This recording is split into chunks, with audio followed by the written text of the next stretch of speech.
కూడా ఈ సందర్భంగా తెలియజేస్తా ఉన్నా. ఇదే రామకృష్ణారెడ్డి విషయానికే వస్తే నిజంగా ఎంతటి అన్యాయమైన పరిస్థితిలో కేసులు బిగించారు అన్నది ఒకసారి అందరూ కూడా ఆలోచన చేయమని కోరుతా ఉన్నా. ఇదే విషయం కారంపూడి ఘటన జరిగింది ఎప్పుడు? ఎన్నికలు అయిపోయిన తర్వాత మరుసటి రోజు అంటే మే 14వ తారీఖున కారంపూడిలో ఘటన జరిగింది.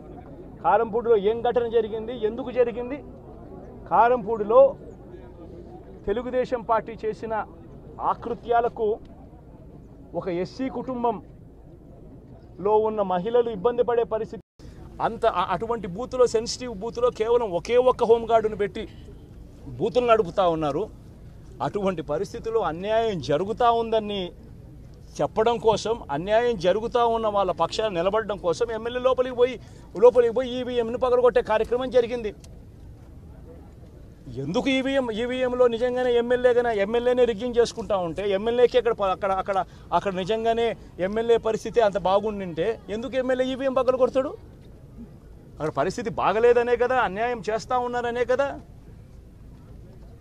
అక్కడికి పోయినప్పుడు అన్యాయం చూశాడు కాబట్టే కదా ఈవీఎం పగలగొట్టాడు.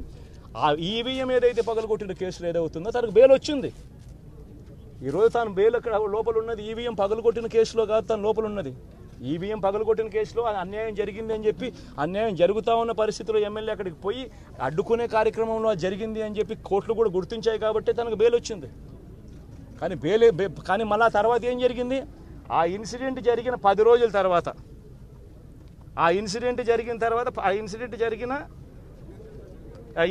జరిగిన 10 రోజుల తర్వాత అంటే మే 23వ తారీఖున ఎమ్మెల్యే అక్కడికి వెళ్ళి హత్యాయత్నం చేశాడట.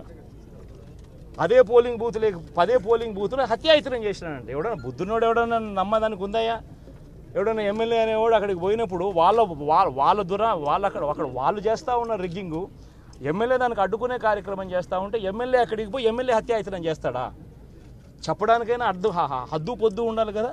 10 రోజుల తర్వాత ఎమ్మెల్యే హత్యాయత్నం చేశాడని చెప్పి కేసు పెడతారు 10 రోజుల తర్వాత.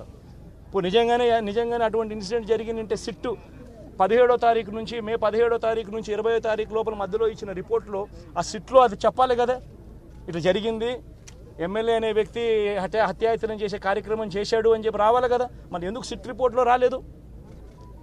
ఈ రకంగా ఒక మనిషిని కేవలం 4 సార్లు ఎమ్మెల్యే తాను 2000 కన్సిస్టెంట్గా 4 సార్లు ఎమ్మెల్యే గెలిచాడు. 2009లో గెలిచాడు, 2011లో గెలిచాడు, 2014లో గెలిచాడు, 2019లో గెలిచాడు. ఒక మనిషి కన్సిస్టెంట్గా 4 సార్లు ఎమ్మెల్యేగా గెలుస్తూ వస్తున్నాడు అని అంటే ఆ మనిషి మంచోడు కాబట్టే గెలుస్తూ వచ్చాడు, ఆ మనిషి మంచోడు కాబట్టే ప్రజలు ఆశీర్వదిస్తూ వచ్చారు. అటువంటి వ్యక్తిని తీసుకొని వచ్చి తప్పుడు కేసులలో ఈ మాదిరిగా బిగించడం ఎంత మటుకు ధర్మం?